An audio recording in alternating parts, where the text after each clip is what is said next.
दोस्तों, स्वागत है आपका सेंटेंस इंग्लिश क्लासेस का अगला टॉपिक में। और टेंस कंप्लीट होने के बाद अगला टॉपिक आपका है वॉइस। उम्मीद करता हूँ कि आपकी पढ़ाई बहुत ही बेहतरीन चल रही होगी, आप अच्छे होंगे। और बोर्ड की परीक्षा के दृष्टिकोण से ध्यान देना, ये टॉपिक बनाया जा रहा है वॉइस। तो यदि जो स्टूडेंट्स कोई नए हैं तो अब तक सब्सक्राइब नहीं किए, सब्सक्राइब कीजिए और पूरा वीडियो देखिए, लाइक कीजिए, कमेंट कीजिए और पूरा कंप्लीट टॉपिक के साथ बने रहिए। तो अगला टॉपिक है हमारा वॉइस। वॉइस का मतलब क्या है, सबसे पहले ये जानना है। वॉइस का मतलब होता है वाइच। क्या होता है? वाइच। और वॉइस मुख्य रूप से ध्यान देना, वॉइस। तो वॉइस जो है वो मुख्य रूप से वॉइस वॉइस मुख्य रूप से टू टाइप्स के होते हैं, दो प्रकार के होते हैं। दो प्रकार के होते हैं। नंबर वन आपका एक्टिव वॉइस, एक्टिव वॉइस। और दूसरा होता है पैसिव वॉइस, पैसिव वॉइस। तो सबसे पहले हमको जानना है कि एक्टिव वॉइस पैसिव वॉइस होता क्या है। एक्टिव वॉइस ध्यान देना, एक्टिव वॉइस और पैसिव वॉइस। एक्टिव वॉइस का मतलब होता है टेंस। क्या होता है? टेंस। ये टेंस के नियमों से बनेगा। इसमें ध्यान देना, इसमें क्या होगा, सब्जेक्ट से वाक्य बनाए जाएंगे। टेंस के नियम के हिसाब से वाक्य बनेगा। दूसरा आपका पैसिव वॉइस। तो पैसिव वॉइस इसमें होगा, इसमें क्या होगा, इसमें ऑब्जेक्ट शुरू होगा, इसमें सब्जेक्ट से शुरू होगा, इसमें ऑब्जेक्ट शुरू होगा और इसमें वी3 प्लस वाई लगेगा। एक्टिव वॉइस का मतलब होता है टेंस। टेंस के हिसाब से क्या होगा, सेंटेंस बनेंगे।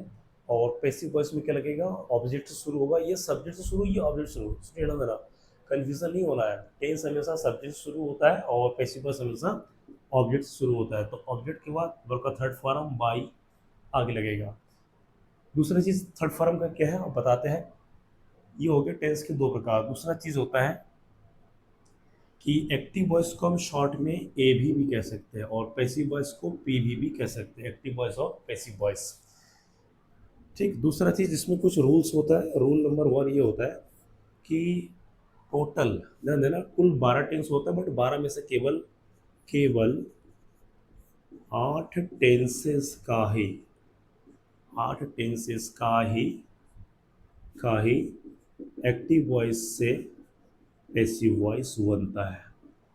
ये ध्यान देना, ये बहुत ज़रूरी बिंदु है। ये टोटल कितने होते हैं, टेंस होते हैं कुल मिला के हमारे 12। तो 12 में से केवल कितने होगा, 8 टेंस का क्या होगा, पैसिव वॉइस होगा। तो केवल 8 टेंस का ही एक्टिव से पैसिव वॉइस बनेगा। अब ये कौन सा बनना है ये भी जान देना है। तो नंबर वन जैसे present, present tense, present tense. दूसरा आपका आता है पास्ट टेंस। तीसरा आता है फ्यूचर टेंस। तो प्रेजेंट टेंस में 4, पास्ट टेंस में 4, फ्यूचर टेंस में 4, बट इसको 4 को 4 पूरा लेंगे नहीं। तो प्रेजेंट टेंस के शुरू के पहला, दूसरा और तीसरा टेंस को लेंगे। पास्ट के शुरू के पहला, दूसरा और तीसरा को लेंगे। फ्यूचर में पहला और तीसरा को, मतलब दूसरा और चौथा को नहीं लेते हैं। तो 3 टेंस इधर हुआ, 3 टेंस इधर हुआ और इधर आपका 2। तो कुल मिला कितना हुआ, टोटल 3 3 6 6। तो 8 टेंस का क्या बन रहा है, ये 8 टेंस का एक्टिव से पैसिव वॉइस हो रहा है। तो सबसे पहले हम जाने कि वॉइस दो प्रकार के होते हैं, एक्टिव वॉइस और पैसिव वॉइस। एक्टिव वॉइस का मतलब होता है जो सब्जेक्ट से बनता है, जिसको हम ए बी में कहते हैं। और एक्टिव वॉइस का मतलब टेंस कुल 12 होता है। पैसिव वॉइस, पैसिव वॉइस में क्या होता है, ऑब्जेक्ट वर्ब का थर्ड फॉर्म बाय, जिसको हम शॉर्ट में कहते हैं पी बी, पैसिव वॉइस। और एक केवल कितना होते हैं, 8 टेंस का होता है। तो रूल नंबर वन ना, केवल 8 टेंसेस का ही एक्टिव वॉइस से पैसिव वॉइस बनता है। कौन कौन से, प्रेजेंट टेंस के शुरू के 3 टेंस हो गए, पास्ट के शुरू के 3, 3 3 6 हो गया, फ्यूचर के फर्स्ट और थर्ड, कुल मिला के कितना हो गया, 8 टेंस का होता है। अब आता है कि बाकी टेंस का कैसे क्या करेंगे। तो इसके बाद होता है रूल नेक्स्ट।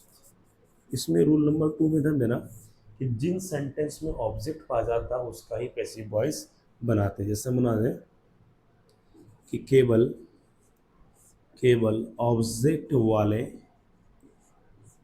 वाक्य का ही पैसिव वॉइस बनता है। ये जानना बहुत ज़रूरी है कि केवल ऑब्जेक्ट वाले वाक्य का ही पैसिव वॉइस बनता है, अन्यथा नहीं बनेगा। जैसे जिस वाक्य में ऑब्जेक्ट होगा उसको बनेगा, बता दूँ। जैसे मैं अंग्रेज़ी पढ़ता हूँ, मैं अंग्रेज़ी पढ़ता हूँ, मेरा ऑब्जेक्ट क्या, अंग्रेज़ी। सोहन एक कविता याद करता है, सोहन का ऑब्जेक्ट क्या, एक कविता। सीमा खाना खा रही है, सीमा का ऑब्जेक्ट क्या, खाना। तो इस प्रकार के सेंटेंस बनेंगे जिसमें निरर्थक शब्द जैसे इंट्रांजिटिव वर्ब, अकर्मक क्रिया, जैसे कि मैं बाजार जा रहा हूँ, मैं शहर जा रहा हूँ, गतिमान, इस टाइप के सेंटेंस का नहीं बनेगा। ये हमने पहले जाना वॉइस कितने प्रकार के होते हैं, कौन कौन सा टेंस का एक्टिव से पैसिव बनेगा, और रूल भी जाना। अब इसका आता है चार्ट कि ये एक्टिव पैसिव में क्या क्या अंतर है, तो ये सबसे पहले जानेंगे। और दूसरा कि एक्टिव पैसिव को सब्जेक्ट भी कहते हैं, बट इसको सब्जेक्टिव केस भी कहते हैं, इसको ऑब्जेक्टिव केस भी कहते हैं। अगला हम जानेंगे केस। केस क्या होता है? CASE, केस का मतलब होता है कारक। क्या होता है? कारक, कर्ता कारक, कर्म कारक। तो केस, केस ध्यान देना इसमें। रूल नंबर 3, केस मुख्य रूप से, केस मुख्य रूप से दो प्रकार के होते हैं, दो प्रकार के होते हैं। दो प्रकार के कौन कौन से? नंबर 1 आपका सब्जेक्टिव केस, सब्जेक्टिव केस। तो सब्जेक्टिव केस ध्यान देना, इसको हम कहेंगे एक्टिव वॉइस। क्या कहेंगे? एक्टिव वॉइस, शॉर्ट में कहते हैं SC। ये आपका टेंस ही होता है। क्या होता है? टेंस। दूसरा आता है number 2 objective case, objective case. Objective case ध्यान देना, ऑब्जेक्टिव केस को कहते हैं पैसिव वॉइस। क्या कहेंगे? Passive voice. तो इसको कहेंगे हम ध्यान देना OC, ऑब्जेक्टिव केस। और ये पैसिव वॉइस है, इसमें किससे बनेगा?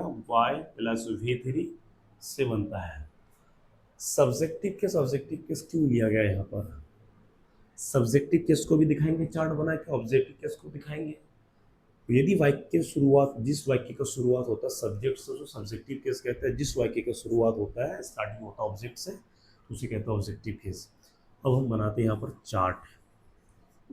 बगैर चार्ट के सेंटेंस बनाना एक्टिव से पैसिव संभव नहीं होता है। तो जैसे मैंने बना लिया यहाँ पर एक्टिव वॉइस में SC, और इसी को दिखा देंगे हम पैसिव वॉइस में OC। एक्टिव वॉइस के सब्जेक्टिव केस यहाँ होगा, पैसिव वॉइस का ऑब्जेक्टिव केस यहाँ होगा। जैसे एग्जांपल हमने यहाँ दिखा देते हैं आई, आई, तो आई का बन जाता है मी। यदि एक्टिव वॉइस में, एक्टिव वॉइस में आई है तो आई बन जाएगा मी। यू, यदि यू है तो यू का हो जाएगा, यू का यू रहता है, कोई चेंज नहीं। ही का हिम हो जाता है, शी का हर हो जाता है, दे का दैम हो जाता है, और देयर का यदि देयर होगा तो देयर का देयर ही रहेगा। कुछ कुछ चीज़ों में होता है, कोई चेंज नहीं होता है। तो 1 2 3 4 5 6, इन 6 के अलावा और भी है। वी का चेंज हो जाएगा अस, हिज का हिज ही रहेगा, हर का हर ही रहेगा, इसमें कोई चेंज नहीं है। नेक्स्ट आपका आता है इट, इट का इट ही रहेगा, कोई चेंज नहीं है। यदि किसी का नाम होता है, यदि किसी का नाम होता है तो नाम का नाम ही होता है, नाम तो बदल सकते ही नहीं। दूसरा चीज़ आता है आपका हो, हो, तो हु को दिखाएंगे वाई हु को दिखाएंगे वाई हु। ये ध्यान देना, हु ये किसी भी एक्टिव के क्वेश्चन वर्ड में रहेगा पैसिव बनाते समय वाई सबसे पहले लगाते हैं, जबकि बाय लास्ट में लगता है केवल हु के लिए क्या लगेगा? हु वाले शब्दों के लिए क्या लगेगा? By whom. तो ये आपका एक्टिव वॉइस है, जैसे बता दिया था। ये आपका पैसिव वॉइस क्या है? ये सब्जेक्टिव केस और ये objective case. In in case के बगैर सेंटेंस बनना संभव नहीं है, हमको याद रखना पड़ेगा। ये चार्ट है, ठीक है। अब ध्यान देना स्टूडेंट्स, ये हो गया चार्ट। अब इसको चार्ट के अलावा होता है एक मेन फार्मूला। तो मेन फार्मूला को जानेंगे हम सेंटेंस बनाने में सक्षम हो जाएंगे। बात है मेन फार्मूला में। मेन फार्मूला जिसको हम कहते हैं मुख्य सूत्र। क्या कहेंगे? मुख्य सूत्र। मुख्य सूत्र। अब तक हमने जितने भी टेंस किए हैं उन सब के 12 के 12 टेंसों में पता नहीं कितने प्रकार के फार्मूला यूज होंगे, affirmative, negative, interrogative, question word, never. But एक ऐसा एकमात्र सूत्र है कि एक ही फार्मूला से पूरा आपका टेंस और पूरा पैसिव वॉइस समापन हो जाएगा। तो सबसे पहले हम बनाते हैं इसको F बराबर AB सब्जेक्ट। अब पहले एक्टिव वॉइस का बनाते फिर पैसिव वॉइस का। ध्यान देना, प्रत्येक टेंस में सब्जेक्ट के बाद हेल्पिंग वर्ब रहता है, वर्ब रहता है, ऑब्जेक्ट रहता है, ईडब्ल्यू रहता है। ये एक प्रकार का फार्मूला है, एक प्रकार का ब्लैंक फार्मूला, खाली ढांचा। इसको हम सेंटेंस के हिसाब से, टेंस के हिसाब से बनाएंगे। तो इसी को हो गया आपका एफ बराबर पी वी, एफ बराबर पी वी। यहाँ पर आपका ए भी, यहाँ पर आपका पी वी। तो ध्यान देना, ये हो गया एक ब्लैंक फार्मूला। एक्टिव वॉइस का पैसिव वॉइस का बनाते हैं। ये सब्जेक्ट से शुरू है, यहाँ होगा ऑब्जेक्ट से शुरू, ऑब्जेक्ट प्लस हेल्पिंग वर्ब। यहाँ हेल्पिंग वर्ब हो या ना हो यहाँ लगेगा, प्लस वर्ब का third form, plus E W, plus Y, plus subject, plus full stop. यहाँ थोड़ा सा ध्यान देना, ये जो फार्मूला है ऑब्जेक्ट पहला आ चुका है, अब इसको हम मैच कराएंगे। ये आपको याद रखना पड़ेगा, ये फ्रेमिंग उल्टा है, इसको याद रखना पड़ेगा। यहाँ पर ध्यान देना, यहाँ पर जो ऑब्जेक्ट लगा, जब ऑब्जेक्ट लगा तो इसको हम कहेंगे न्यू सब्जेक्ट के रूप में। इसके रूप में, न्यू सब्जेक्ट के रूप में।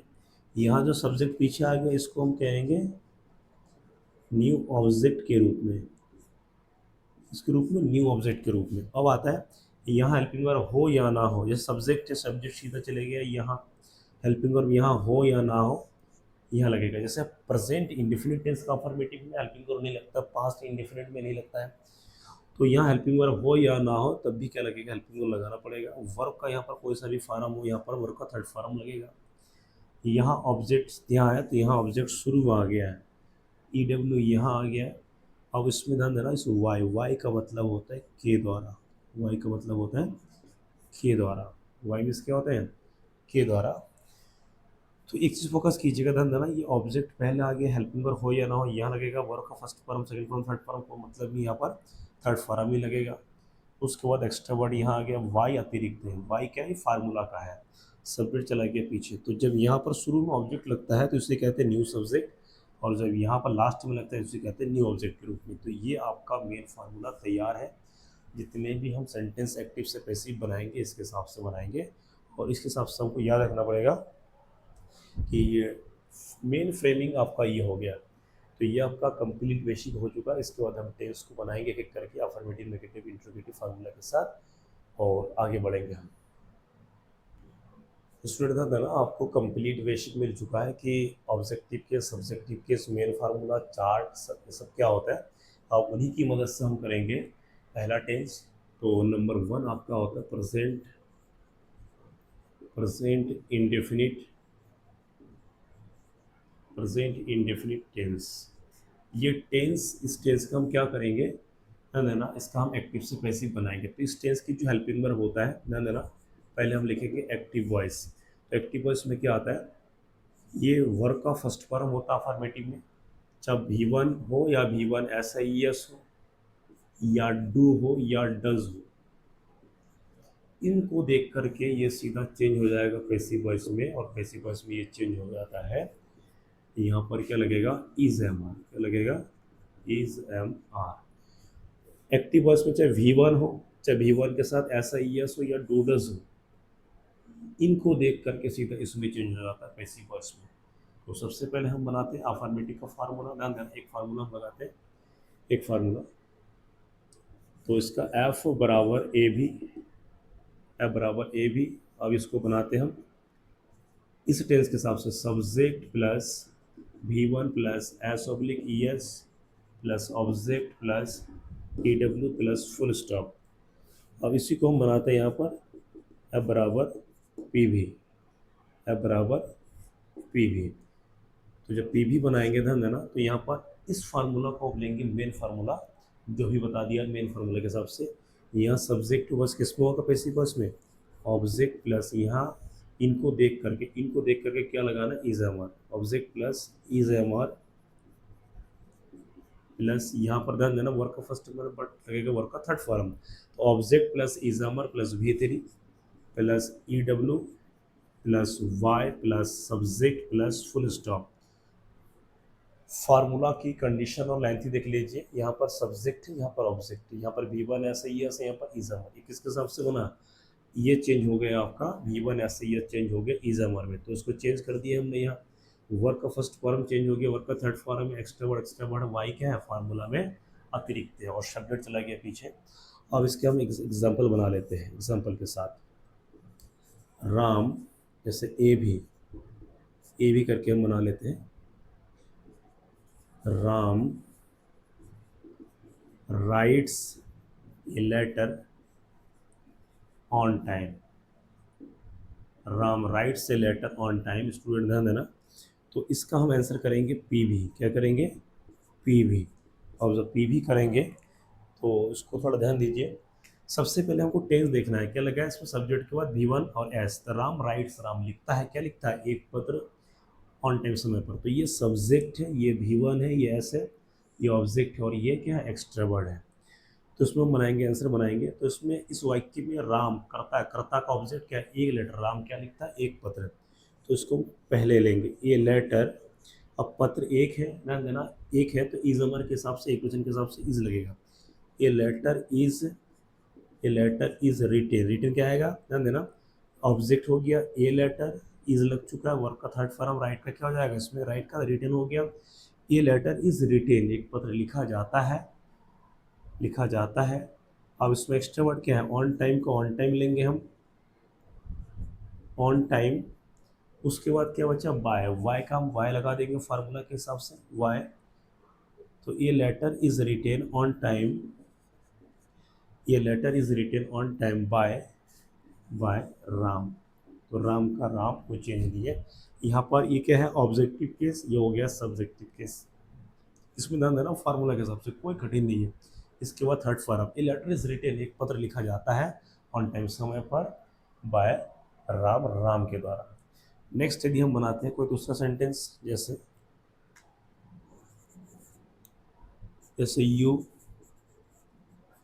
You read a poem for the exam, for the exam, इसका मतलब होता है कि यू रीड ए पोएम, इसका मतलब होता है you read a poem for the, कि तुम पढ़ते हो एक कविता परीक्षा के लिए। तो अब इसका जो ये हो गया आपका एक्टिव वॉइस हो गया, अब आपका होगा पैसिव वॉइस, तो you read a poem for the exam, तो तुम्हारा ऑब्जेक्ट क्या है, ए पोएम, तो इसको हम पहले लेंगे, ए अ पोएम, एक वचन है, अ पोएम इज, अब रीड का थर्ड फॉर्म रीड ही होता है, रेड पढ़ा जाएगा, अ पोएम इज रेड या रीड, किसके लिए, परीक्षा के लिए, for the exam, for the exam. अब फॉर द एग्ज़ाम है क्या, ध्यान देना for the exam extra word है, बचा क्या है फार्मूला में वाई, वाई का वाई लगा देंगे, और इसमें क्या है यू में कोई चेंज नहीं, यू का यू। तो a poem is red for the exam, exam की एक कविता पढ़ा जाता है परीक्षा के लिए वायु तुम्हारे द्वारा। तो ये इस प्रकार के सेंटेंस ध्यान देना, ये जो बना है अफर्मेटिव के हिसाब से, इसमें बना है अफर्मेटिव। अब थोड़ा हम केस चेंज करके दिखा देते हैं, और केस थोड़ा चेंज कर देंगे हम, जैसे Prem calls me in the morning, कि प्रेम मुझे बुलाता है इन द मॉर्निंग, सुबह को, इसी का हम बना देंगे यहाँ पर। अब इसमें ध्यान देना प्रेम, प्रेम सब्जेक्ट है, ऑब्जेक्ट के मी का क्या हो जाएगा आई, यहाँ पर केस चेंज हो जा रहा है, मी का आई का मी, बट मी है, मी का क्या हो जा रहा है आई के साथ क्या लगता है एम, क्या लगता है के साथ एम, तो आई एम। उसके बाद वर्ब के कॉल, कॉल का क्या हो जाएगा कॉल्ड, तो आई एम कॉल्ड, मुझे बुलाया जाता है कब, extra word in the morning, in the morning, किसके द्वारा, प्रेम के द्वारा, फार्मूला में बाय का वाई लगा देंगे, और प्रेम का प्रेम, प्रेम देवता है, ध्यान देना। तो आई एम कॉल्ड, मुझे बुलाया जाता है इन द मॉर्निंग, सुबह को बाय राम, राम के द्वारा। एक सेंटेंस और बना लेते हैं, they they organize a meeting for us, कि वे लोग आयोजन करते हैं एक मीटिंग हमारे लिए, तो इसका हम पैसिव वॉइस बना देंगे। अब इसमें ऑब्जेक्ट क्या है ए मीटिंग, अ मीटिंग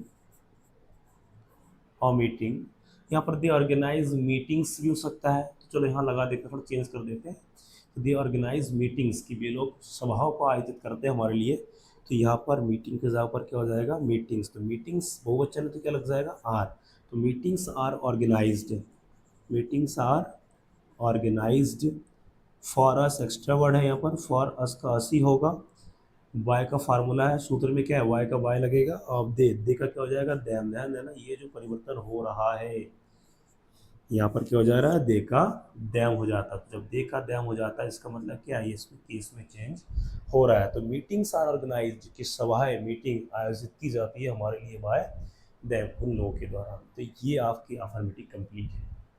अब स्टूडेंट ध्यान देना नेगेटिव में अफर्मेटिव की तरह होगा, उसमें क्या लगा था do does V one S I S को इजामर में, सेम ही चीज इसमें क्या होगा do does not V one S I S मतलब डू डज नॉट के साथ इजामर नॉट लग जाएगा, यदि एक्टिव वॉइस में डू नॉट डज नॉट है तो पैसिव वॉइस में इजामर के साथ नॉट लगेगा, फार्मूला सेम है। तो इसको बना लेते हैं एग्जाम्पल एक्टिव वॉइस में, I do not help him, ये आपका हो गया है active voice, I do not help him कि मैं उसकी मदद नहीं करता। अब इसमें हम पैसिव बनाते समय थोड़ा ध्यान देना पड़ेगा, पैसिव वॉइस की आई सब्जेक्ट है और हिम ऑब्जेक्ट है, तो हिम का क्या हो जाएगा ही, क्या हो जाएगा ही। अब इसमें डू नॉट है तो ही के साथ इज लगता है, एक वचन है तो इज नॉट क्या लग जाएगा इज नॉट, यहाँ पर आपको विशेष ध्यान देना है, यहाँ डू नॉट है तो यहाँ पर क्या हो जाएगा इज नॉट, इस क्यों लगा यहाँ पर क्योंकि ही सिंगुलर है, आई के साथ डू आई बहुवचन है प्लूरल है, तो he is not help, he is not helped कि उसकी मदद नहीं किया जाता है बाय बाय फार्मूला में वाई कहाँ से फार्मूला में से लिया, आई का क्या हो जाएगा मी, आई क्या हो जाता है मी, तो ही इज नॉट हेल्प्ड उसकी मदद नहीं किया जाता है बाय भी मेरे द्वारा। दूसरा बना लेते हैं एक नेक्स्ट एक्टिव में है Radha does not cook the food on time, Radha does not cook the food on time, जिसमें राधा सब्जेक्ट है और काम क्या कुक, कुक क्या है पकाना फूड, तो इसमें पैसिव वॉइस में ध्यान देना राधा का ऑब्जेक्ट क्या भोजन को पकाना, तो द फूड को पहले लेंगे, द फूड इज नॉट, ध्यान देना वो जो मात्रा वाला जो चीज़ होता है, जो मात्रा में आने वाले जो पदार्थ या चीज़ होता है वो हमेशा एक वचन की दृष्टिकोण में होता है, एक वचन माना जाता है, the food is not cooked, the food is not cooked मैंने भोजन नहीं पकाया जाता है ऑन टाइम समय पर, यहाँ पर ये ऑब्जेक्ट है इज है ये नॉट है, थर्ड फॉर्म है ऑन टाइम आपका एक्स्ट्रा वर्ड, उसके बाद क्या होगा बाय, क्या होगा बाय, इसको हम फार्मूला ऊपर लिख करके भी बना सकते थे, तो बाय और बाय के बाद कौन है बनाने वाला कौन है राधा, तो राधा को हम राधा लेंगे बाय राधा, तो ये आपका नेगेटिव बन चुका है, यहाँ पर डू नॉट है तो यहाँ पर कर्ता ध्यान देना, यहाँ पर जो हेल्पिंग वर्ब लगेंगे वो सब्जेक्ट के हिसाब से, सब्जेक्ट के हिसाब से हेल्पिंग वर्ब लगना है, तो राधा इसीलिए डज नॉट, द फूड इसीलिए क्या होगा इज नॉट, ये आपका नेगेटिव कंप्लीट है। अब आता है कि इसका इंट्रोगेटिव कैसा होता है, अब थोड़ा इंट्रोगेटिव पे ध्यान देंगे, नंबर 3 इंट्रोगेटिव, इंट्रोगेटिव एकदम सेम इसी प्रकार से, यदि हम थोड़ा फार्मूला की बात करते हैं तो चलो पैसिव वॉइस का फार्मूला के हिसाब से हम बना लेते हैं, पैसिव वॉइस के फार्मूला। अब इसमें क्या लगेगा कि उसमें डू डज नॉट पहले लगता है, इसमें क्या लगेगा इज एम आर पहले, is am are plus object plus V3 plus EW plus Y plus subject plus question mark, ये जो फार्मूला लगा ध्यान देना, ये जो फार्मूला आपका लगा यहाँ पर इज हमारा पहले ऑब्जेक्ट पीछे और का third form extra word Y और सब्जेक्ट क्वेश्चन मार्क। अब बनाते हैं हम इसका, अब हम इसका बनाते हैं एग्जांपल्स, एग्जांपल ध्यान देना, एग्जांपल हम बनाते हैं जैसे does Rohan learn A lesson, मतलब क्या रोहन एक पार्ट को याद करता है। अब इसका हम बनाएंगे पैसिव वॉइस, क्या बनाएंगे इसका पैसिव वॉइस बनाएंगे, तो जब पैसिव वॉइस बनाएंगे तो सबसे पहले हमको देखना पड़ता है does Rohan learn A lesson, Rohan का काम क्या है एक लेसन याद करना, तो इसमें जो होगा इसमें आपका ऑब्जेक्ट होगा ए लेसन, तो ये लेसन एक है तो क्या लगेगा is a lesson, is a lesson. अब लर्न का क्या हो जाएगा third form learn, third form. तो इज ए लेसन, ये जो बन रहा है ध्यान देना फार्मूला के हिसाब से, ये है इज आ चुका है, ये लेसन क्या है ऑब्जेक्ट है, लर्न क्या है थर्ड फॉर्म है। अब इसमें ध्यान देना एक्स्ट्रा वर्ड कुछ है इसमें, एक्स्ट्रा वर्ड इसमें है नहीं, तो वाई का वाई लगा देंगे, और इसमें सब्जेक्ट क्या, सब्जेक्ट कौन है, रोहन, नाम का नाम कुछ ही नहीं है। तो इज ए लेसन लर्न की क्या एक पार्ट याद किया जाता है वाई रोहन, रोहन के द्वारा। तो ये आपका इंट्रोगेटिव कंप्लीट है, कोई टेंशन नहीं, खाली सिर्फ आपको देखना है कि हेल्पिंग वर्ब कहाँ से कहाँ लगाना, ध्यान रखना पड़ेगा कि अफर्मेटिव एक्टिव वॉइस में ये फार्मूला है तो पैसिव वॉइस में ये फार्मूला है। अगला स्टूडेंट आता है नंबर 4। नंबर 4 आता है आपका क्वेश्चन वर्ड। अब क्वेश्चन वर्ड में भी सेम वही फार्मूला है, तो इसका हम फार्मूला चलो बना के करते हैं। तो एफ बराबर क्या होगा, क्वेश्चन वर्ड का question word plus is am are plus object plus verb का third form plus E W plus Y plus subject plus question mark. Formula में ध्यान देना क्वेश्चन वर्ड पहले आ जाएगा, सेम इंट्रोगेटिव की तरह, बस केवल क्वेश्चन वर्ड पहले आ जाएगा। तो इसको बना लेते एग्जाम्पल बना लेते number 1 active voice. Active voice में ध्यान देना, जैसे बना लेते हैं how do you complete, how do you complete this work, how do you complete this work, कि तुम इस कार्य को कैसे पूरा करते हो। तो इसमें हम पैसिव वॉइस यदि बनाते हैं, ध्यान देना यदि हम इसको पैसिव वॉइस बनाएंगे तो सबसे पहले क्वेश्चन वर्ड का क्वेश्चन वर्ड को हम पहले रखेंगे, तो हाउ का हाउ ही होगा, हाउ, उसके बाद क्या दिस वर्क क्या है एक वचन है, तो क्या लगा देंगे is, the how is this work, how is this work completed, how is this work completed. Completed formula में क्या है वाई यू है, तो यू का नो चेंज होता है कोई केस, इसीलिए ऐसा, और इसमें कोई एक्स्ट्रा वर्ड इसमें है ही नहीं। तो how is this work completed, यह काम को कैसे पूरा किया जाता है वायु तुम्हारे द्वारा। नेक्स्ट इसी का एग्जांपल और बना लेते हैं, जैसे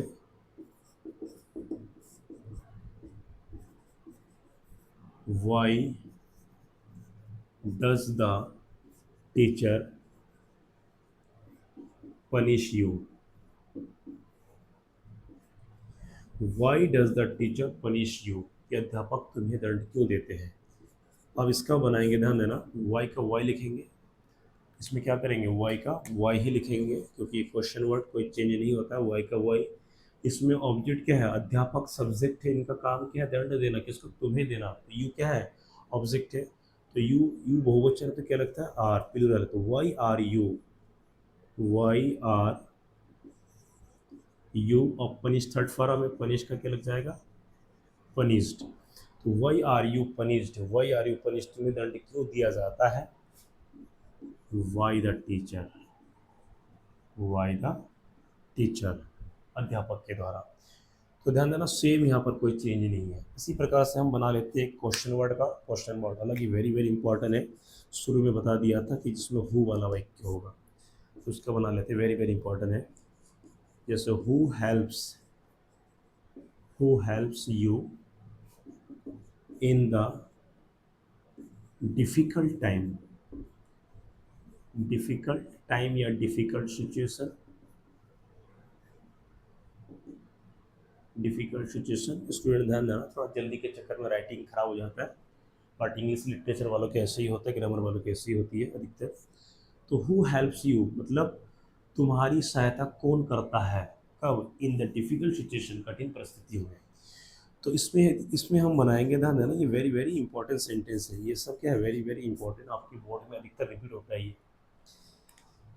अब हु को बता दिया था कि यदि हु होगा तो हु का चेंज हो जाएगा वाई होम में, वाई होम की किसके द्वारा तुम्हारी मदद किया जाता है कठिन परिस्थिति, तो वाई होम, ध्यान देना क्या होगा वाई होम, उसके बाद हेल्पिंग वर्ब, अब इसमें दिखाना पड़ेगा, तो वाई होम यू, तो by whom are you, by whom are you helped, by whom are you helped, की तुम्हारी मदद किसके द्वारा किया जाता है, कब, हुआ कि एक्स्ट्रा वर्ड के जैसे का तैसा, in the difficult in the difficult situation, in the difficult situation, ये वेरी वेरी वाई होम की किसके द्वारा तुम्हारी मदद किया जाता है कठिन परिस्थिति में। तो इस प्रकार के ध्यान देना, सेंटेंस आपका तभी सही होगा जब आप उसको प्रैक्टिस में लगाएंगे। दो दो बार तीन तीन बार को वीडियो देखिए, मौज कीजिए, और सबसे मेन चीज़ होता है तैयारी। वीडियो देखते टाइम आप कलम कॉपी लिंक के साथ में उसका नोट्स बनाएंगे, जहाँ जहाँ मेन फार्मूला बता दिया, सेंटेंस बता दिया, उसको दोबारा देखिए, फार्मूला खुद लिखिए, बनाइए, प्रैक्टिस लगाइए।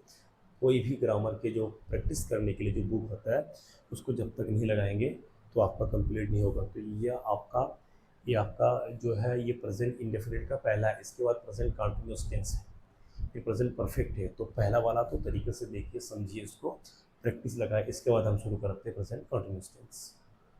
तो आइए स्टूडेंट, बनाते हैं पहले इसको हम अफर्मेटिव सेंटेंस को। तो ये जो सेंटेंस बनाएंगे हम पैसिव वॉइस बनाएंगे, पूरा फार्मूला के रूल के साथ, फार्मूला के साथ, और साथ साथ हमको केस और चार्ट को याद रखना है। तो Ram is writing a poem, कि राम एक कविता लिख रहा है। तो सबसे पहले क्या इस वाक्य को ढूंढना पड़ेगा कि ऑब्जेक्ट और सब्जेक्ट क्या है। तो सब्जेक्ट राम है, ऑब्जेक्ट क्या है, ए पोएम है, और वर्ब क्या, लिखना है, वर्ब इज। तो अ पोएम, पोएम पहले लिखेंगे हम फार्मूले के हिसाब से, ऑब्जेक्ट अ पोएम, पोयम कविता एक है तो क्या लगेगा, इसके साथ बीइंग, क्या लगेगा, इसके साथ बीइंग, बीइंग कहाँ से है, फार्मूला में पैसिव वॉइस के। ए poem is being, verb, verb क्या, राइट का क्या हो जाएगा, रिटेन, राइट का रिटेन। अब उसके बाद है एक्स्ट्रा वर्ड है नहीं, तो इसमें एक्स्ट्रा वर्ड है नहीं, तो क्या लिखेंगे, रिटेन बाय फार्मूला का लेंगे, और इसमें जो सब्जेक्ट है क्या है, राम। तो अब पोयम इज बीइंग रिटेन की एक कविता लिखा जा रहा है बाय राम, राम के द्वारा। अगला है आई एम कॉलिंग हिम, मैं उससे बुला रहा हूँ। तो सब्जेक्ट है, ऑब्जेक्ट है, अब हिम का क्या लग जाएगा, ही। तो ही के साथ is, he is being called, called verb का थर्ड फॉर्म है, तो he is being called by ध्यान देना, बाय आई के क्या हो जाएगा, मी। तो यहाँ पर केस में परिवर्तन हुआ, यहाँ पर हिम का ही लग गया है और आई का मी बन चुका है। सेंटेंस बनाते समय हमें सबको ध्यान देना, हेल्पिंग वर्ब का ध्यान देना पड़ेगा, पैसिव वॉइस के रूल का ध्यान देना पड़ेगा, चार्ट के केस का ध्यान देना पड़ेगा, सब्जेक्टिव ऑब्जेक्टिव, ये सब चीज को ध्यान रखते हुए बनाना पड़ता है। अगला है you are inviting Sohan for birthday party, कि तुम सोहन को आमंत्रित कर रहे हो जन्म दिवस के लिए, पार्टी के लिए, बर्थडे के लिए। तो इसमें यू आर इनवाइटिंग सोहन, तो सोहन क्या है, ऑब्जेक्ट है, तो सोहन का सोहन लिखेंगे, Sohan is being invited, Sohan is being invited. Extra word क्या है आपका, for birthday party, for birthday party, for birthday party, किसके द्वारा, यू, बाय लगाएंगे फार्मूला, और यू का कोई चेंज नहीं, यू का यू ही होता है। तो सोहन इज बीइंग इनवाइटेड, कि सोहन को आमंत्रित किया जा रहा है फॉर बर्थडे पार्टी के लिए, वायु तुम्हारे द्वारा। तो ये आपके सेंटेंस है। हमेशा ध्यान देना, पैसिव वॉइस बनाते समय सब्जेक्ट पे ध्यान दिया जाता है कि सब्जेक्ट एक वचन है या बहुवचन। अब ये सारे एक वचन है, ये बहुवचन होता तो पोएम्स होता तो आर लग जाता, अब ही की जगह यू होता, दे होता तो आर लग जाता, सोहन की जगह सोहन एंड मोहन हो जाता तो आर लग जाता। तो हमको सबसे पहले देखना है कि इसमें कहाँ का चेंजेस हो जा रहा है, उसके हिसाब से बनाते हैं। अगला बनाएंगे स्टूडेंट नेगेटिव। अब अगला होगा आपका टॉपिक होगा नंबर 2, नेगेटिव। नेगेटिव में कोई कंफ्यूजन नहीं होना, सेम है। यहाँ पर हम बनाएंगे अब बराबर object plus is am are का इज एम आर ही रहेगा, इज एम आर प्लस साथ में नॉट यहाँ पर आ जाएगा, प्लस बीइंग, नॉट से पहले हेल्पिंग वर्ब और नॉट के बाद being, plus V3 plus E W plus Y plus subject plus full stop. ठीक है, फॉर्मूला वही है, केवल नॉट आ गया। अब बनाते हैं इसका एग्जांपल ए भी में, जैसे teacher the teacher is not teaching Hindi today. वाक्य में ध्यान दीजिएगा, नॉट लग चुका है। The teacher is not teaching Hindi today, के अध्यापक महोदय आज हिंदी नहीं पढ़ा रहे हैं। अब इस सेंटेंस में सबसे पहले ध्यान देना, सब्जेक्ट कौन है, द टीचर, ऑब्जेक्ट कौन है, ऑब्जेक्ट क्या है, हिंदी, अध्यापक क्या पढ़ा रहे हैं, हिंदी। तो हिंदी को हम पहले लेंगे ऑब्जेक्ट के रूप में। तो हिंदी एक ही विषय है, सिंगुलर, तो क्या लगेगा, इज। तो हिंदी इज नॉट, नॉट का formula, Hindi is not being taught, teach का क्या हो जाएगा, टॉट। तो Hindi is not being taught by, या टॉट के बाद एक्स्ट्रा वर्ड है आपका, क्या एक्स्ट्रा वर्ड है, today. Taught today, taught today by क्या लगेगा, the teacher, by the teacher, by the teacher. तो ये आपका सेंटेंस बन चुका है। इसमें सिर्फ नॉट ऊपर भी है तो नॉट यहाँ पर भी, मतलब ध्यान देना, एक्टिव वॉइस में हेल्पिंग वर्ब के बाद नॉट है, तो पैसिव वॉइस में भी हेल्पिंग वर्ब के बाद नॉट आता है। नेक्स्ट अगला आता है, you are not, you are not, you are not doing this work, you are not doing this work, you are not doing this work, कि तुम यहाँ काम नहीं कर रहे हो। तो यू सब्जेक्ट है और ऑब्जेक्ट क्या, दिस वर्क। तो दिस वर्क यहाँ पर थोड़ा बहुवचन बना लेंगे, थोड़ा उसको चेंज कर देते हैं, ध्यान देना। तो दीज वर्क्स कर देते हैं, क्या कर देते हैं, दीज वर्क्स। इसमें आपको थोड़ा सा डिफरेंट लगेगा हेल्पिंग वर्ब लगाने में। तो तुम इन कार्य को, दिस का मतलब ध्यान देना, दिस मीन्स क्या होता है, यहाँ काम, और दिस कार्य मतलब क्या होता है, दिस वर्क्स माने इन कार्यों को, बहुवचन वाले। तो you are not doing these works, तो यहाँ पर क्या लेंगे, दीज वर्क्स आर, आर लगा क्यों, बहुवचन है, आर नॉट बीइंग, अब डू का क्या हो जाएगा, डन बाय, यू का यू में कोई चेंज नहीं है, यू जो देवता है ये अपने आप में घमंड भरा है, इसलिए इसमें कोई चेंज नहीं है। नेक्स्ट आपका अगला आता है sentence, some girls, some girls are not, some girls are not preparing, preparing a program, preparing a program, some girls are not preparing a program, कि कुछ लड़कियां जो है कार्यक्रम की तैयारी नहीं कर रहे। तो सम गर्ल्स सब्जेक्ट, ऑब्जेक्ट क्या, ए प्रोग्राम, तो उसको हम ले लेंगे a program, a program, a program is not being, prepare का प्रिपेयर्ड हो जाएगा,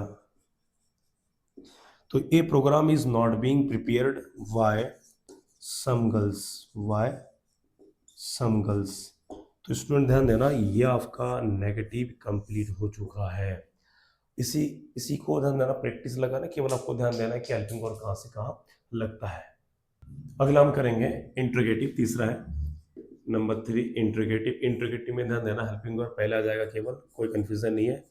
इज एम आर का इज एम आर पहले आ जाएगा, प्लस ऑब्जेक्ट बीच में आ जाएगा। जब ऑब्जेक्ट बीच में आ जाएगा तो ये ध्यान देना, केवल क्या लगेगा, ये चक्का मार दिया यहाँ पर, ऑब्जेक्ट के बाद बीइंग लग जाएगा, तो यहाँ पर helping verb is am are पहले, ऑब्जेक्ट बीच में, बीइंग उसके बाद फिर वर्ब का third form plus extra word plus Y plus subject, उसके बाद प्लस क्वेश्चन मार्क। ये जो दराती को ना भूलना है, दराती बहुत ज़रूरी है काटने के लिए, बट यहाँ बनेगा सेंटेंस। तो पहले हम सेंटेंस बना लेते हैं इसके एग्जांपल, जैसे are you helping, are you helping me, are you helping me, कि क्या तुम मेरी मदद कर रहे हो।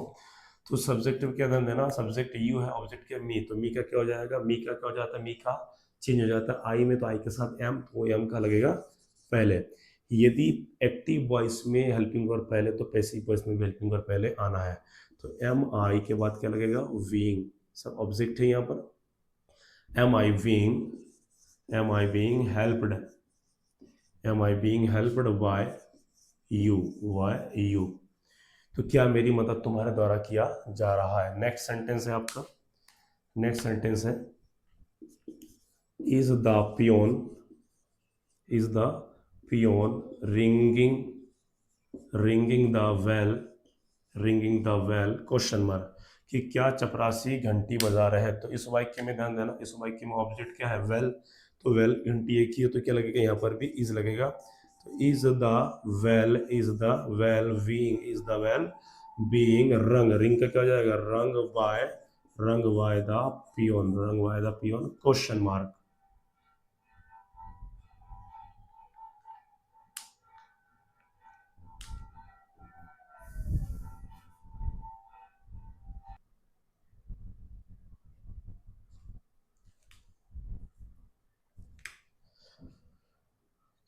अगला सेंटेंस है एम आई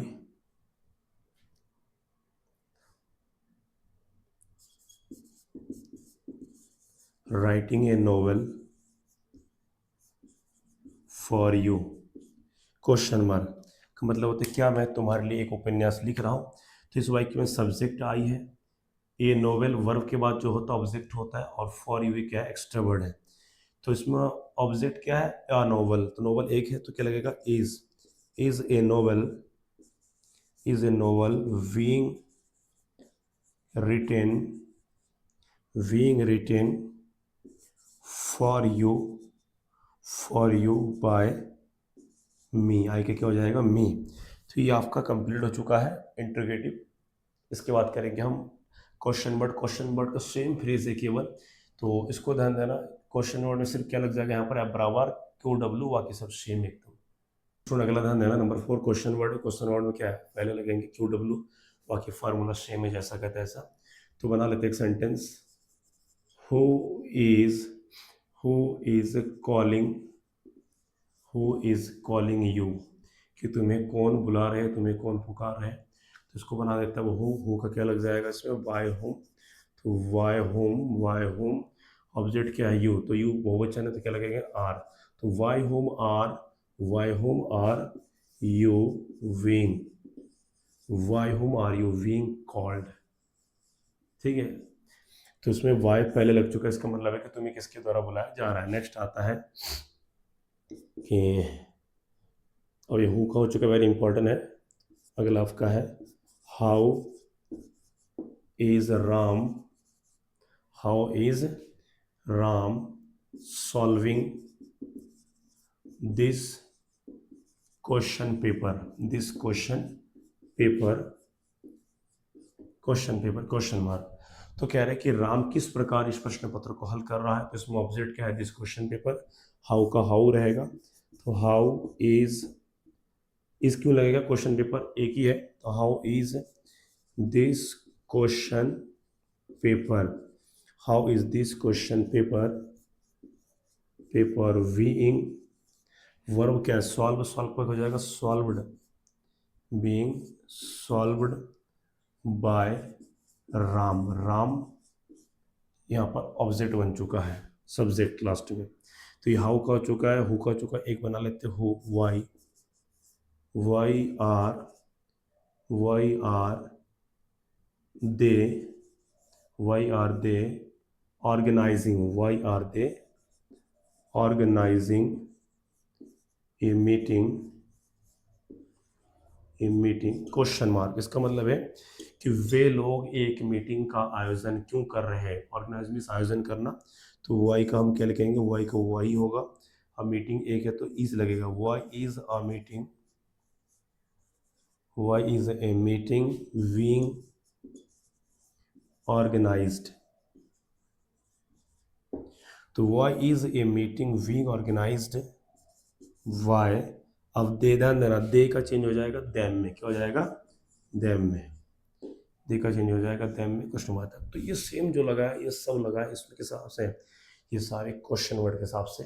तो आपका प्रेजेंट में 3 होता है, प्रेजेंट इंडेफिनिट हो चुका है, प्रेजेंट कंटिन्यूस, इसके बाद करेंगे हम present perfect tense. Perfect tense कोई कठिन नहीं है, सिर्फ आपके हेल्पिंग वर्ब को ध्यान देना। उसमें जो हेल्पिंग वर्ब क्या है कि हैज़ और हैव है, वर्ब का थर्ड फॉर्म, उसमें तो थर्ड फॉर्म ही है, और उसमें चुका है, चुकी है, लिया है, गया है, उसको हम दिखाएंगे। तो आइए सीखते हैं प्रेजेंट परफेक्ट टेंस के बेसिक वॉइस। अगला टेंस है आपका तीसरा नंबर है, प्रेजेंट के लास्ट है, जो उसका पैसिव वॉइस बनना है, पैसिव वॉइस ये आपका है प्रेजेंट परफेक्ट टेंस। तो सबसे पहले जानना है कि इस टेंस का हेल्पिंग वर्ब क्या है और पहचान क्या है। तो पहचान चुका है, चुकी है, हेल्पिंग वर्ब आपका है। इसका जो हेल्पिंग वर्ब है, इसका जो हेल्पिंग वर्ब है आपका, जो ए वी से पी वी जो बनना है, A V to P V जो बनना है, इसका है हैज़ और हैव। क्या है, हैज़ और हैव, और हैज़ अप जो चेंज हो जाता है हैज़ बीन में और हैव बीन में, हैज़ बीन और हैव बीन में चेंज हो जाता है। तो ये बहुत ध्यान देना है, ज़रूरी है। तो आइए नंबर 1 इसको करते हैं अफर्मेटिव। तो पहले फार्मूला बनाएंगे, तो पी वी एफ बराबर, इसमें हो जाएगा आपका पहले ऑब्जेक्ट होगा, अफर्मेटिव में ऑब्जेक्ट प्लस, हम पैसिव वॉइस बना रहे तो क्या होगा, has been oblique have been, ये विशेष ध्यान देना है कि ऑब्जेक्ट के बाद has been oblique have been plus V3 plus EW plus Y plus subject plus V1, ओ सब्जेक्ट प्लस फुल स्टॉप। इस टेंस में, और ध्यान देना, इस टेंस में इसके ऑलरेडी वर्क का थर्ड फॉर्म है, एक्टिव में रहेगा और पैसिव में भी क्या रहेगा, वर्क का थर्ड फॉर्म। तो दोनों जगह क्या है, वर्क का थर्ड फॉर्म है। तो अब उसको करते हैं एग्जांपल के साथ। जैसे सेंटेंस है कि Rohit has done his work. Rohit has done his work, Rohit ने अपना काम कर लिया है या कर चुका है। तो उसमें ऑब्जेक्ट क्या है, हिज वर्क, हिज वर्क का हिज वर्क होगा, चार्ट में लिखवा दिया, नो चेंज। यदि ध्यान देना यहाँ पर हिज या हर हो और उसके बाद कुछ वर्ड हो, ऑब्जेक्टिव में इस पोसेसिव में कुछ हो, तो जैसा का तैसा लगता है, तो हिज वर्क का हो जाएगा हिज वर्क। तो his work has been formula के हिसाब से बन रहा है, his work has been done, यहाँ पर ऑलरेडी डन है, तो his work has been done by Rohit, कि उसका कार्य रोहित के द्वारा किया गया है। नेक्स्ट सेंटेंस है they have invited the people, कि वे लोग या उन्होंने या उन लोगों ने लोगों को आमंत्रित किया है या कर चुका है। तो उसमें ऑब्जेक्ट का द पीपल का द पीपल ही होगा। द पीपल बहुवचन है तो क्या लगेगा, have been. The people have been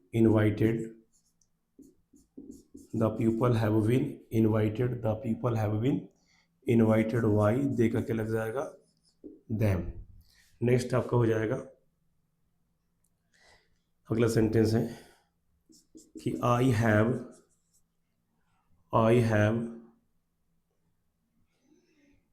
distributed these sweets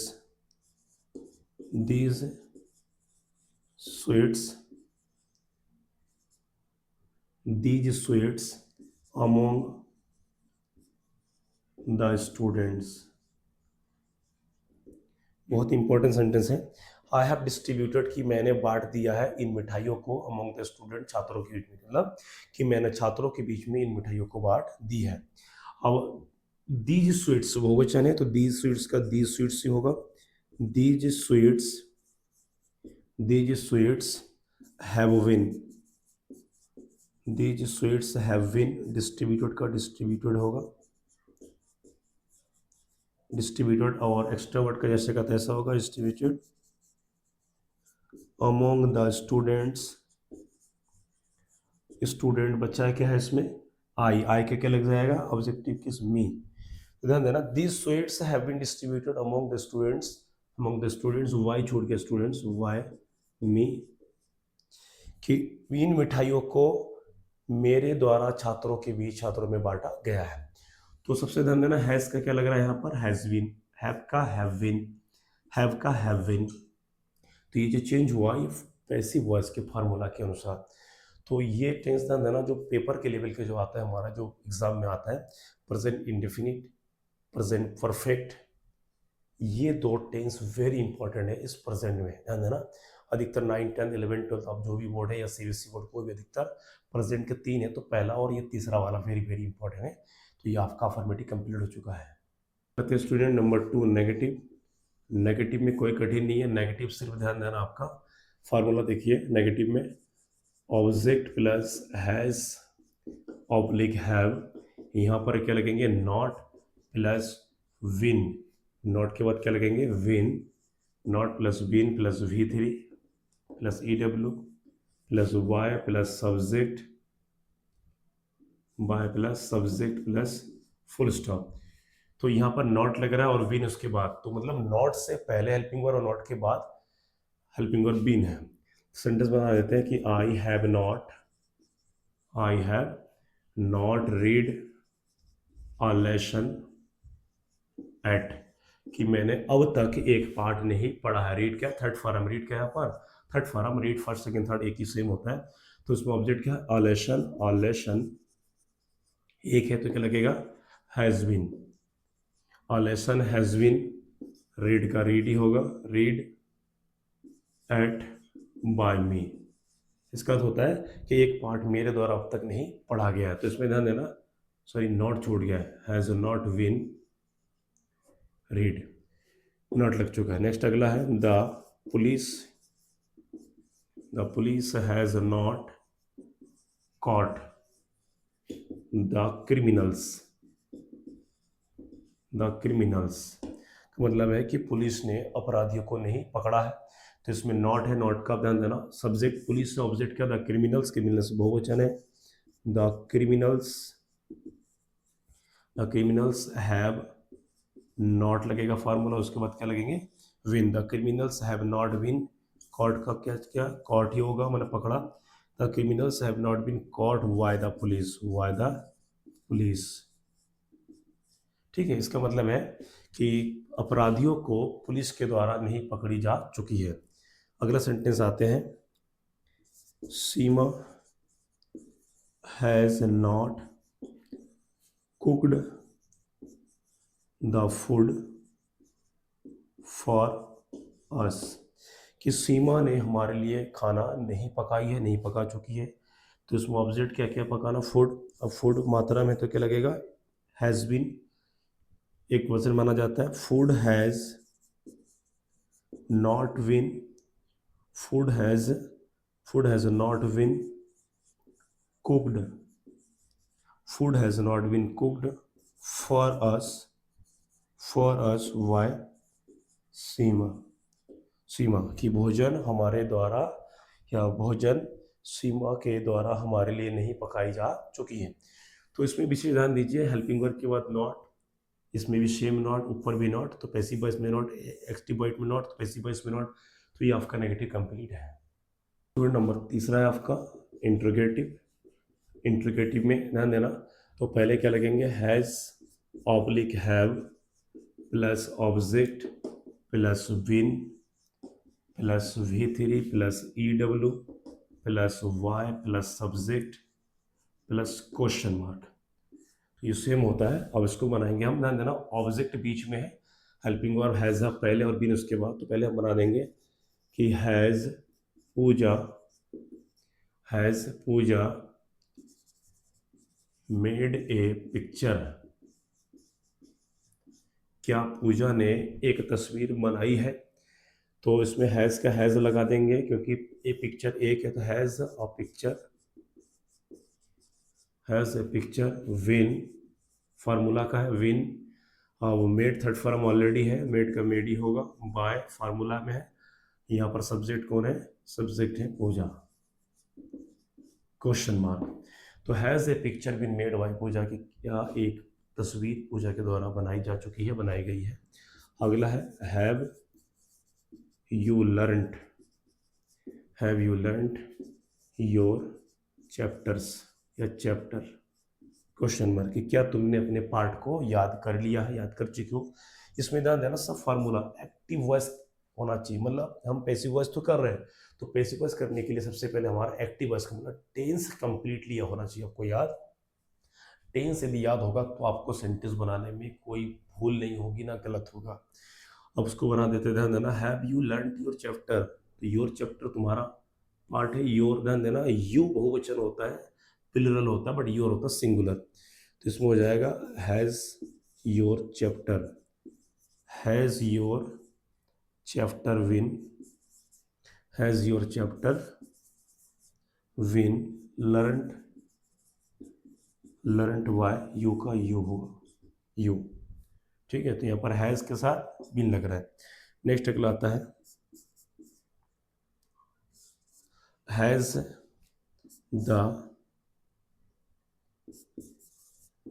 the doctor advised you, क्या डॉक्टर ने तुम्हें सलाह दिया है। तो इसमें सब्जेक्ट डॉक्टर है और ऑब्जेक्ट क्या है यू, तो यू है, तो यू को देखिए क्या लगा रहा है हैव, तो have you advised, have you sorry have you been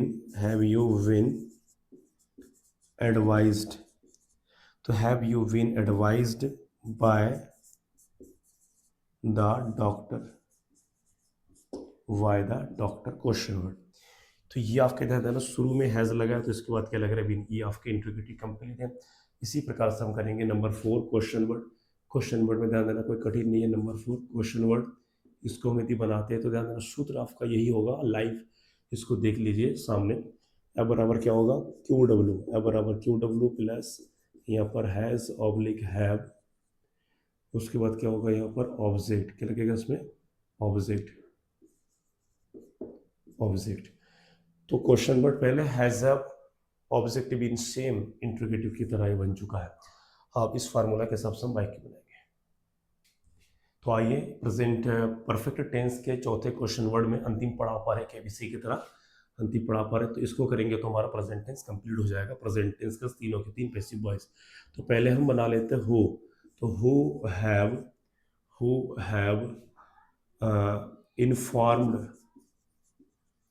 informed you for this, ये बोलचाल में भी यूज होता है काफी।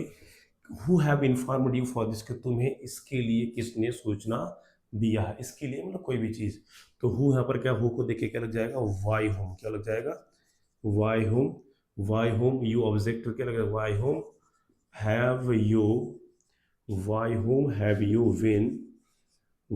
Have you been informed for this का फॉर दिस ही होगा, फॉर दिस क्वेश्चन मार्क, कि किसके द्वारा तुम्हें इसके लिए सूचना दिया गया है। नेक्स्ट अगला आता है why has Reena done this work, question mark.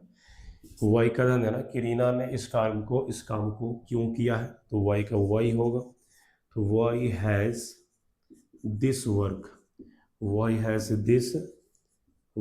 Win done, why has this work been done why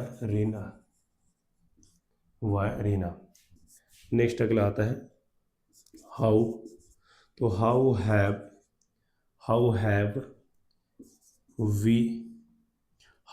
we solved this matter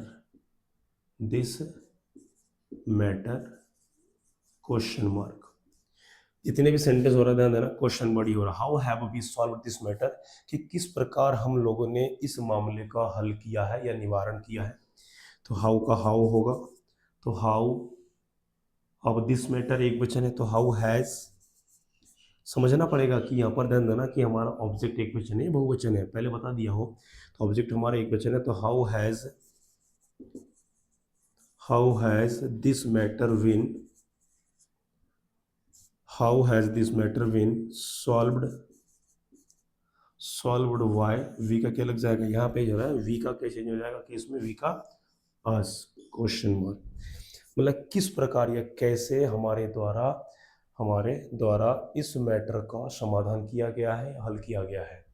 तो ये आपका प्रेजेंट परफेक्ट टेंस कंप्लीट है। स्टूडेंट ध्यान देना साथियों कि प्रेजेंट परफेक्ट टेंस कंप्लीट हो चुका है और प्रेजेंट के तीनों कंप्लीट हो चुका है। इसके बाद बचता है पास्ट के 3, उसके बाद फ्यूचर के 2। तो जिन्होंने अब तक भी सब्सक्राइब नहीं किया है, जो नए स्टूडेंट हैं, सब्सक्राइब कीजिए, लाइक कीजिए, कमेंट कीजिए। कोई भी किसी भी सेंटेंस में दिक्कत हो तो ध्यान देना हर सेंटेंस में 1 2 3 करके लिखा है, अफर्मेटिव में, नेगेटिव में, इंट्रोगेटिव में, चाहे प्रेजेंट इंडेफिनिट हो, प्रेजेंट कंटिन्यूअस हो या प्रेजेंट परफेक्ट हो। आप टेंस का नाम डाल के उसका क्वेश्चन नंबर डाल के आप मुझे कमेंट में कर दीजिए, ठीक है, कोई डाउट हो तो। और उम्मीद करता हूँ कि समझ में आया होगा, और नहीं समझे तो दोबारा इसको शुरू से देखिए 2-3 बार, कॉपी ले करके नोट डाउन करके इसको नोट कीजिए और हल कीजिए, प्रैक्टिस लगाइए। तो प्रैक्टिस लगाएंगे तो definitely you will success. Good luck and all the best for this.